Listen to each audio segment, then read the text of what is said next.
హైదరాబాద్లో కాలుష్య నియంత్రణ సహా ప్రజా రవాణాను బలోపేతం చేసే దిశగా ప్రభుత్వం చర్యలు చేపడుతోందని రవాణా శాఖ మంత్రి పొన్నం ప్రభాకర్ తెలిపారు. కూకట్పల్లిలో ఈవీ బస్సులను ప్రారంభించిన మంత్రి కాసేపు బస్సులో ప్రయాణించారు. పెరిగిన పెట్రోల్, డీజిల్ ధరల ప్రభావాన్ని తగ్గించేందుకు ఈవీలు ఉపయోగపడతాయని పొన్నం తెలిపారు.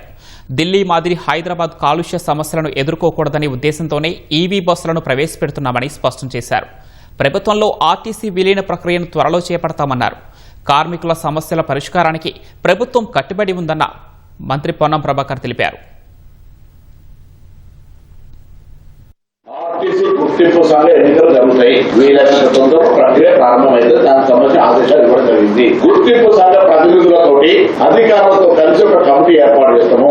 ఆ కమిటీ విలీన ప్రక్రియకు సంబంధించినటువంటి ప్రక్రియను ప్రారంభం చేస్తుంది. ఎందుకంటే ఆంధ్రప్రదేశ్ లో విలీన జరిగిన తర్వాత కూడా అనేక అంశాలు బయటకు వస్తా ఉన్నాయి. లోసులు ఉన్నాయి, ఇబ్బందులు ఉన్నాయి, రకరకాల సమస్యలు. ఇటువంటి అంశంలో ఫర్దర్ ప్రాబ్లమ్స్ ఉండదు అని ప్రభుత్వం ఎక్కడ ఛాన్స్ మార్చలేదు. 11% PRC అమలు జరుగుతుంది. జూన్ 1 చేస్తాం. దానికి ఎక్కడ ఇష్యూ లేదు.